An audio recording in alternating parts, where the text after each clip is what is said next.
اللہ الرحمن الرحیم واللہ جعل لکم من بیوتکم سکنا۔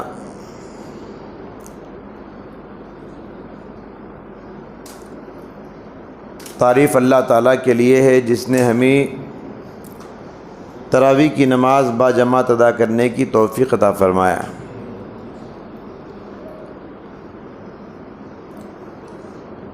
سورہ نحل کی آیت کریمہ آپ کے روبرو تلاوت کی گئی۔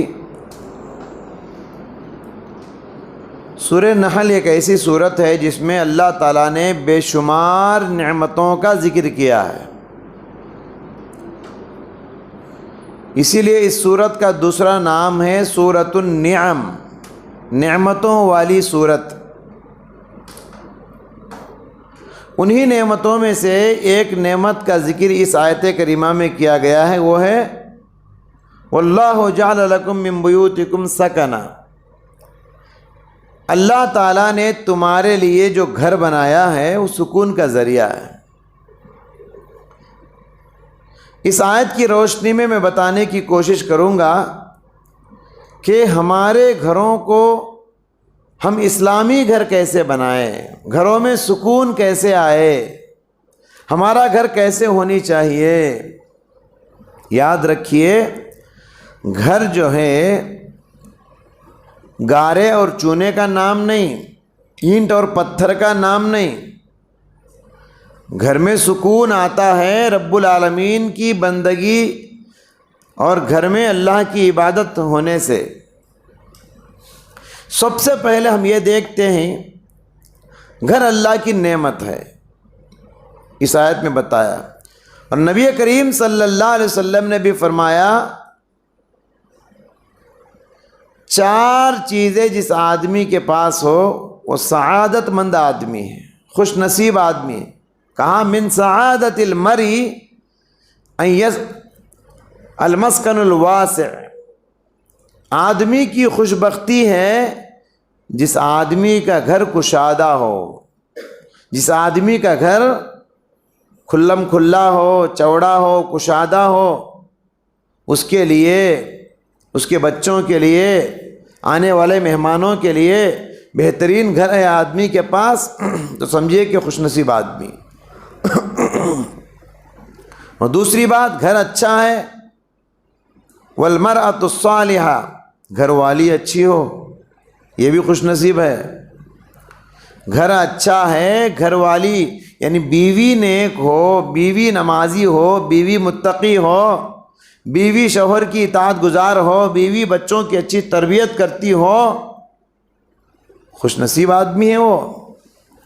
اور تیسری نعمت والجار الصالح، گھر کے بازو والے اچھے ہوں، جسے ہم نیبر کہتے ہیں، پڑوسی کہتے ہیں، ہمسائے کے لوگ اچھے ہونا چاہیے۔ ہمارے آگے پیچھے دائیں بائیں اوپر نیچے جو بھی پڑوسی رہتے ہیں وہ اگر اچھے ہونا، انسان کا گھر کا ماحول اچھا ہوتا ہے۔ اور چوتھی چیز والمرکب الہنی، جس کے پاس آرام دہ سواری ہو وہ بھی خوش نصیب آدمی ہے۔ اپنے لیے، اپنی بیوی بچوں کے لیے کہیں سفر کرنا ہو، ایک اچھی سواری انسان کے پاس ہے، خوش نصیب آدمی ہے۔ تو کہا 4 نعمتیں جس آدمی کے پاس ہو، گھر اچھا ہو، گھر والی اچھی ہو، گھر کے بازو والے اچھے ہو، اور سفر کرنے کے لیے سواری اچھی ہو تو خوش نصیب آدمی ہے۔ ہم گھر بناتے ہیں تو گھر بنانے سے پہلے یہ دیکھنا چاہیے کہ کیا ہمارا گھر مسجد کے قریب ہے کہ نہیں۔ بہت سارے لوگ گھر بنانے سے پہلے کیا دیکھتے ہیں، مارکیٹ قریب ہے کہ نہیں، اسکول قریب ہے کہ نہیں، اسٹیشن قریب ہے کہ نہیں، ریتو مارکیٹ قریب ہے کہ نہیں، دنیا کی سہولتیں سب دیکھتے ہیں، لیکن آخرت کی سہولت، آخرت کی کامیابی کس میں ہے؟ مسجد میں۔ گھر بنانے سے پہلے یہ سوچ کر گھر خریدیے کہ میرا گھر مسجد سے قریب ہے کہ نہیں۔ کیوں قریب ہوگا گھر مسجد سے تو انسان پہلے ہی سست خور ہے، شیطان ہمارے پاس بہت انگڑائی لیتے رہتا ہے. جی شیطان ہمارے دل میں کیا بات ڈال رہے ہیں؟ مسجد تو دور ہے، گھر میں پڑھ لو. یہ بات آتی ہے، انسان کی فطرت ہے. اگر مسجد قریب ہے تو انسان سوچتا چلو قریب ہے مسجد جا کے آئیں گے. اگر باہر بھی ہم کہیں چلے گئے، بچے خود بخود مسجد کو آ سکتے ہیں. بہت مبارک ہے وہ گھر جس گھر میں صبح سے شام تک 5 وقت کی اذان کی آواز گھر کے کھڑکیوں سے گھر میں پہنچتی ہو. اذان کی آواز، قرآن کی آواز، بیان کی آواز. جی ایسا ہونا چاہیے. یہ ماحول، مسجد کے ماحول کا اثر ہمارے گھروں میں پڑتا ہے. اور دوسری بات، گھر بنانے سے پہلے یہ دیکھنا چاہیے کہ ہمارے گھر کا ماحول کیا ہے. کون سے محلے میں گھر بنا رہے ہیں؟ ہندوؤں کا محلہ ہے، مشرکوں کا محلہ ہے، بدعتوں کا محلہ ہے، بدعتیوں کا، وہیں جا کے گھر بنا دیے. ایسے ماحول میں گھر بنا کے کبھی خواب نہ دیکھو گے تم سنتوں پہ عمل کرو گے، توحید پر آؤ گے. ماحول کا اثر ضرور ہوتا ہے. آپ بچوں کو گھر میں باندھ کے رکھو گے کیا؟ آپ کے بچے نکلیں گے ہی گھر سے اور محلے کے بچوں کے ساتھ کھیلیں گے. خود بخود ان بچوں کے، ان گھرانوں کے اثرات ہمارے بچوں میں آتے ہیں. تو بعض مسلمانوں کے گھر اللہ سلامت رکھے ایسے ہیں. کچھ ایسے مسلمان بھی ہیں پورے غیر مسلمین ہیں، صرف یہ صاحب ایک ہیں ان کا مسلمان کا گھر ہے. سب غیر مسلموں کے درمیان اکیلے صاحب رہتے ہیں. نہ مسجد، نہ نماز، نہ روزہ، نہ تراویح، کچھ نہیں. ہندوؤں کی طرح جی رہے ہیں. بہت افسوس ہوتا ہے. تو گھر کہاں بنانا ہے؟ ایسے ماحول میں جہاں مسلمانوں کا محلہ ہو. اور حضرات گرامی، گھر میں رحمت کیسے آتی ہے؟ گھر میں سکون کیسے آتا ہے؟ گھر میں برکت کیسے آتی ہے؟ 2-3 باتیں میں بتاتا ہوں. پہلی بات، گھروں میں نماز ہونا.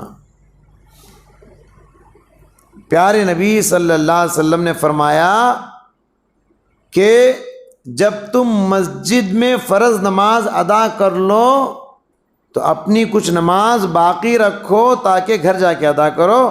اگر تم گھروں میں نماز ادا کرو گے تو گھروں میں رحمتیں آئیں گی آسمان سے. تو فرض نماز تو مسجد میں ادا کرنا مردوں پر فرض ہے، لیکن جو آگے پیچھے کی سنتیں ہیں یہ گھروں میں پڑھنا چاہیے. مجھے بتائیے، مسجد نبوی میں ایک نماز پڑھنے سے کتنا ثواب ملتا ہے؟ 1000 نمازوں کا ثواب ملتا ہے. ایک نماز 1000 کا ثواب. اس کے باوجود اللہ کے نبی سنتیں مسجد نبوی میں نہیں پڑھتے تھے، گھر جا کے پڑھتے تھے. تو گھروں میں پڑھنا ہی فضیلت ہے سنت نماز. اس کی عادت بنائیے آپ، اس کا ماحول بنائیے آپ کے بچوں پر غیر معمولی اثر پڑے گا. وہ دیکھیں گے باپ نماز پڑھ رہا ہے، ماں نماز پڑھ رہی ہے، خود بخود وہ نمازی بن جائیں گے. 5 جگانہ نماز ہے، باپ ایک نماز بھی گھر میں نہیں پڑھتا، کہاں سے بچوں پر اثر ہوگا؟ میں فرض کی بات نہیں کر رہا ہوں، معاف کرنا، نفل نمازوں کی، سنتوں کی بات کر رہا ہوں. ورنہ مولوی صاحب نے بتا دیا گھروں میں نماز پڑھو، اب لوگ شروع کر دیں گے، مشکل ہے. پھر سنت نماز ہے، گھروں میں پڑھنا ہے. اور دوسری بات، ہمارے گھروں میں قرآن کی تلاوت ہونا اور بلند آواز سے ہونا. حضرت اسید بن حضیر رضی اللہ تعالیٰ عنہ ایک مرتبہ گھر میں نماز پڑھ رہے تھے اور نماز میں قرآن اونچی آواز سے پڑھ رہے تھے. آسمان سے نور کا سائبان آیا. باہر ان کا بچہ سو رہا تھا اور بچے کے بازو ان کا گھوڑا بندھا ہوا تھا. جیسے ہی نور کا ٹکڑا آسمان سے آیا، گھوڑا ڈر گیا. اس کی چمک کو دیکھ کر گھوڑا گھبرا گیا اور اچھل کود کرنے لگا. اب صحابی نماز پڑھ رہے ہیں، ڈر گئے کہیں یہ گھوڑا میرے بچے کو روند نہ ڈالے، کھدن نہ ڈالے. بیٹا یحییٰ سو رہا ہے، فوراً قرات کو روک دیے. وہ نور کا صاحبان واپس چلا گیا. پھر پڑھنا شروع کیے، پھر آیا، پھر یہ ناچنے لگا، پھر یہ ڈر گئے۔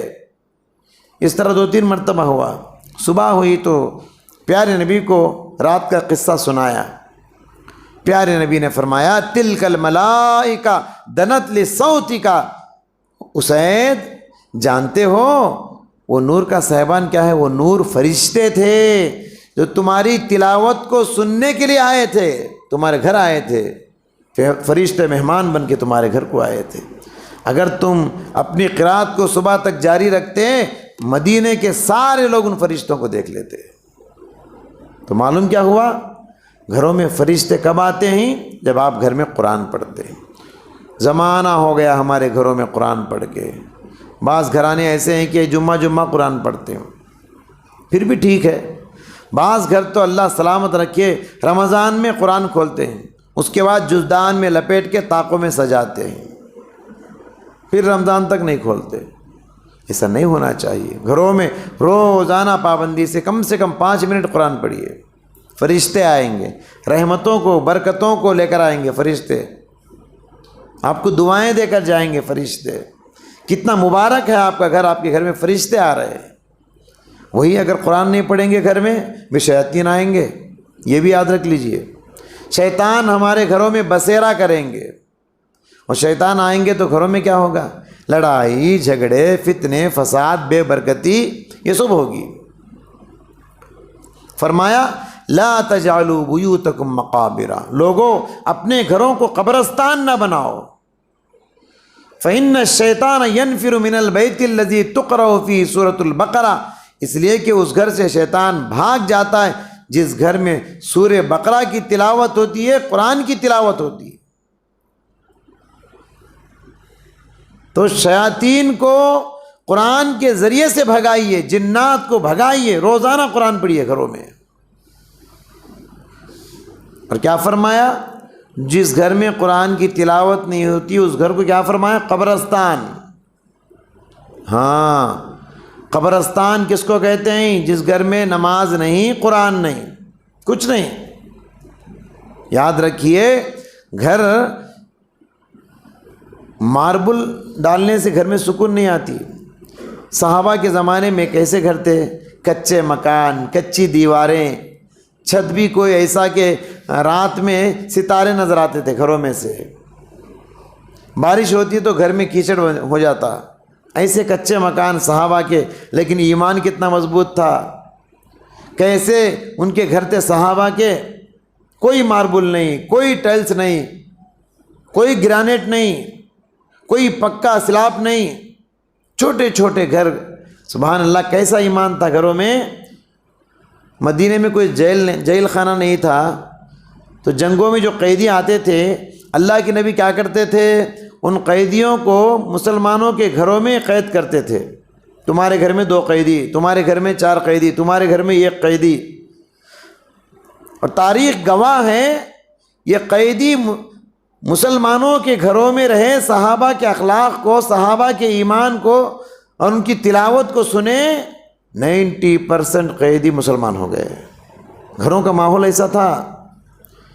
اللہ اللہ، آج ہمارے گھروں کا ماحول کیا ہے؟ ٹی وی کا ماحول، میوزک کا ماحول، گانے بجانے کا ماحول، صبح سے شام تک سیریل دیکھ رہے ہیں، گیم کھیل رہے ہیں۔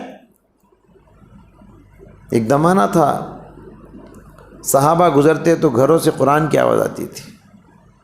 ایک مرتبہ اللہ کے نبی گزر رہے تھے، حضرت ابو موسیٰ کے گھر سے قرآن کی آواز آ رہی تھی۔ بہت دیر تک پیارے نبی سنتے رہے۔ صبح میں ان کی ملاقات ہوئی، کہا ابو موسیٰ، رات میں قرآن سنا تمہارے گھر سے، اور ہمت افزائی، حوصلہ افزائی کرتے ہوئے فرمایا لقد اوتیت مزمارا من مزامیر آل داؤد، ایسا لگتا ہے کہ اللہ تعالیٰ نے آپ کو داؤد علیہ السلام کی آواز کا ایک حصہ دے دیا ہے۔ داؤد علیہ السلام کی آواز بڑی میٹھی۔ داؤد علیہ السلام اللہ کی کتاب زبور پڑھتے ہیں، پرندے بھی تسبیح پڑھنے لگتے، پہاڑ بھی ان کی آواز میں آواز ملا کے گنگنانے لگتے، اتنی میٹھی آواز داؤد علیہ السلام کی۔ تو اللہ کے نبی نے ابو موسیٰ سے فرمایا تم قرآن پڑھ رہے ہو، مجھے ایسا لگا کہ داؤد علیہ السلام کی آواز کا ایک حصہ اللہ نے آپ کو دے دیا ہے۔ تو گھروں سے گزرتے تو گھروں سے قرآن کی آواز آتی تھی۔ ہمارے گھروں سے کیا آواز آ رہی ہے؟ لڑائی جھگڑے، فتنے فساد، ٹی ویوں کی آواز، گانے کی آواز. ایسے ماحول کے گھر تم بناؤ گے، کبھی امید نہ کرو کہ تمہارے گھروں میں رحمتیں آئیں گی. اور ہمارے گھروں سے شرک و بدعت کو پاک کرنا ہے. گھروں میں تعویذ نہ لٹکاؤ، گھروں میں نیمبو ناریل پیٹھا نہ لٹکاؤ، گھروں میں لال پیلے دھاگے نہ باندھو، کالے پیلے باٹل نہ باندھو، کلبندے کا جھاڑ نہ رکھو. یہ سب شرکیہ عقیدے ہیں. کتنے گھر ہیں گھروں کے سامنے دیکھو کلبندہ، یہ کہ 5-6 سال پہلے نہیں تھا، یہ اب نیا سے شروع ہوا ہے. بعضوں لٹکا ہے الٹا گھروں کے سامنے بند دیے کلبندے کا جھاڑ، بعض لوگ کنڈی کے اندر رکھے ہیں. بہرحال رکھے ہیں، نکال کے پھینکیے. یہ غلط عقیدے ہیں. یہ گھر کے سامنے رہنے سے فائدہ ہوگا یا نقصان سے بچیں گے، یہ عقیدے لوگوں کے. فوراً ان درختوں کو اپنے گھروں سے پاک کرو، ورنہ شرک کا گناہ ہوگا، جہنم میں جاؤ گے. ان سب چیزوں سے اپنے گھروں کو، شرکیہ عقائد سے اپنے گھروں کو پاک کرو. ایمان کو بساؤ، اسلام کو بساؤ، ایمانی گھر بناؤ. اگر تمہارے گھر میں نہ نماز ہے نہ روزہ ہے، دنیا والوں کی نظر میں تمہارا گھر ارمانوں کا تاج محل ہو سکتا ہے، لیکن وہ گھر اسلام کی نظر میں گھر نہیں، وہ قبرستان ہے. ان سب باتوں کا لحاظ کرنا چاہیے. یہی اسلامی گھر ہوتا ہے، ورنہ وہ اسلامی گھر نہیں، قبرستان ہو جاتا ہے. لہٰذا اپنے گھروں کا جائزہ لیجئے. آپ گھر کے آدمی ہیں، آپ کی ذمہ داری ہے بیوی کی نگرانی کرنا، بچوں کی نگرانی کرنا. کل قیامت کے دن اللہ آپ کو پوچھے گا. آپ آسانی سے نیگلیکٹ کریں گے، نہیں پکڑا لیں گے، تو کل قیامت کے دن اللہ آپ کو پوچھے گا. گھر کا جو مرد ہوتا ہے اس کی ذمہ داری ہے، گھر کی جو بڑی عورت ہوتی ہے، ماں ہوتی ہے، بیوی ہوتی ہے، اس کی ذمہ داری ہے گھروں کا خیال کرے، گھروں کی نگرانی کرے. کیا ہمارا گھر اسلامی ہے یا غیر اسلامی ہے؟ اللہ تعالیٰ سے دعا ہے اللہ تبارک و تعالیٰ ہمارے گھروں میں اسلام کو داخل کرنے کی توفیق عطا فرمائے، ایمانی اور روحانی ماحول بنانے کی توفیق عطا فرمائے. ہماری تراویح کو قبول فرما، ہماری نمازوں کو قبول فرما، ہماری دعاؤں کو قبول فرما. اے اللہ ہمارے روزوں کو قبول فرما. اے اللہ اسلام کی خاطر، اے اللہ جنت کی خاطر ہم کو قربانیاں دینے کی توفیق عطا فرما. وآخر دعوانا ان الحمد للہ رب العالمین.